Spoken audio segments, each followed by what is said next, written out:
Okay, today we're going to be looking at infant baptism in the early church. So today I'm not going to go into any of the scriptural cases for infant baptism. I just want to look at what was the early church teaching on the matter. And particularly what the early church was teaching before 313 AD.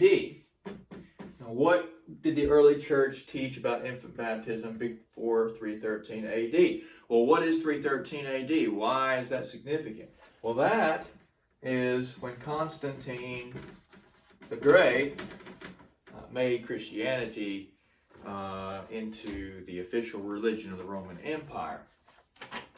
Now, why is that significant to this? Well, many Baptist historians, particularly, will point to that as the time in which the church began to adopt practices that were not originally taught by the apostles, including infant baptism. Now, they will claim the early church did not practice infant baptism. That was something that was added later as a tradition, a man-made tradition, particularly encouraged by this merging of church and state in 313 AD. What I've done is I have found several early church fathers before the time of Constantine that seem to, some clearly teach it, some allude to it. And so they allude to the fact or teach the fact that the early church was practicing infant baptism. Okay, so to cut right to the chase, the first church father I'd like to look at is Irenaeus.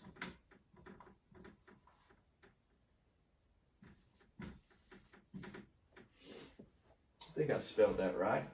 Irenaeus. Now, Irenaeus is said to have made the statement around 189 AD that Jesus came to save all through himself. All, I say, who through him are reborn in God, infants and children and youths. He's classifying young people into infants, children, and then youths. And then he says old men.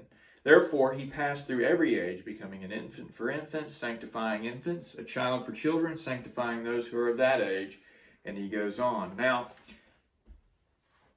Irenaeus, like most of the church fathers at that point in time, they inseparably connected regeneration with baptism. And we have here Irenaeus seeming to put forth the idea that even infants are being reborn in God. They're being regenerated. Now, I don't think Irenaeus is going to be saying this unless infants are being baptized. Now, I don't put my stamp of approval on, number one, baptismal regeneration. And I'm very careful when it comes to the subject of infant regeneration. I do not believe that is typical. I do believe that it is possible. We certainly do have the case of John the Baptist being regenerated from the womb. But nevertheless, regardless of whether or not we agree with Irenaeus theologically here, we can't deny that because he's saying infants are reborn, that probably means that they were being baptized. Okay? So, we have that in 189 AD. What about the next one? Well, we have a man by the name of Hypolitis. If I say these names wrong, please forgive me.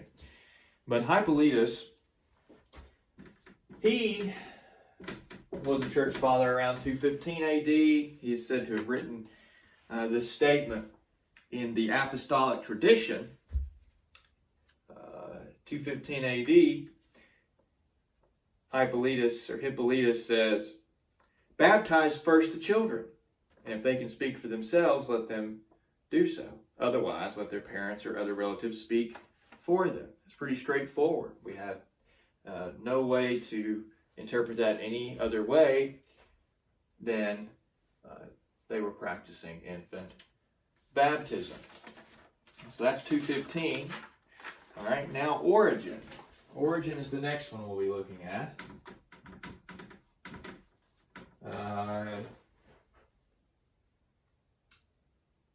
248 AD. Origen says, according to the usage of the church, baptism is given even to infants. If there were nothing in infants which required the remission of sins, and nothing in them pertinent to forgiveness, the grace of baptism would seem superfluous. So, now once again, I don't want to put my stamp of approval on any traces of baptismal regeneration that might be going on in these early church fathers and their writings.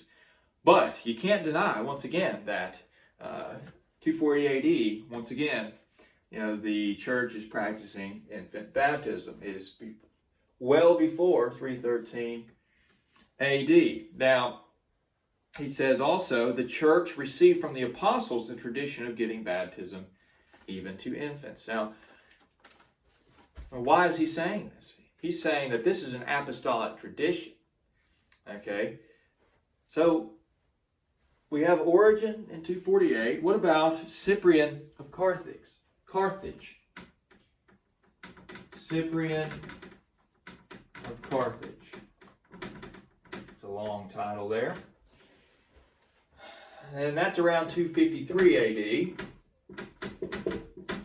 What does he say?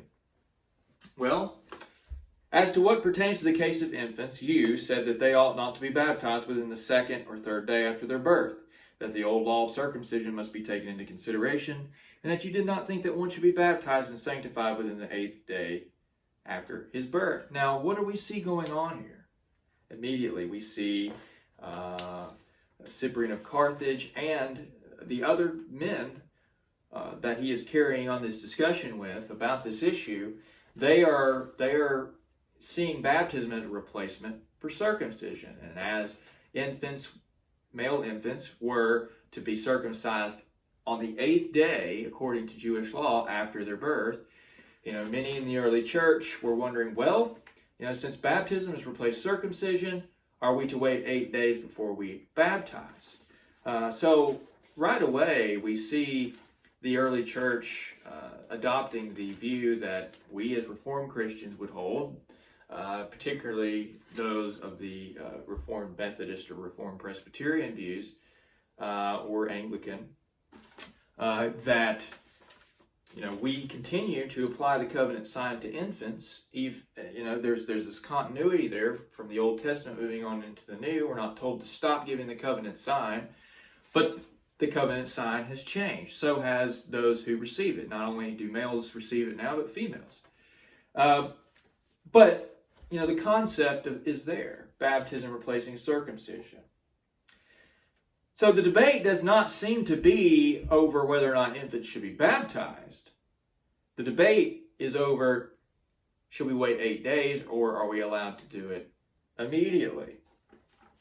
Well, what does he say? If, in the case of the worst sinners and those who formerly sinned much against God, when afterwards they believe the remission of their sins is granted and no one is held back from baptism and grace, how much more then should an infant not be held back who, having but recently been born, has done no sin, except that, born of the flesh, according to Adam, he has contracted the contagion of that old death from his first being born. Now, once again, original sin, that's something that's clearly being taught as early as 253 AD. I'm sure it goes back even earlier.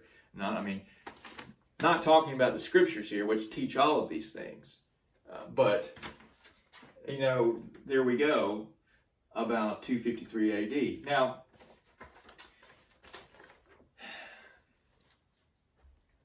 we cannot say that infant baptism was absolutely universal in the early church, but what we can say with certainty is that there was a freedom of conscience on the matter, which is the Methodist position. And so even if there were some bishops who did not want to baptize infants, they were not to push that and cause division over the issue, because there were bishops who were doing this. There were church fathers who clearly stood behind the practice of infant baptism as not only being biblical but apostolic and a tradition that's rooted, in the Old Testament. So, The debate wasn't over who should be baptized as much as when, as far as should we wait 8 days or are we allowed to baptize immediately. Well, he's saying, because babies they come out of the womb with original sin, then they're in need of cleansing immediately, and so it would make sense to baptize them. As we would say as Reformed people, to symbolize the fact that they need the cleansing of the Spirit. But they may have connected it with actual regeneration. That could be the case. Nevertheless, infant baptism is going on.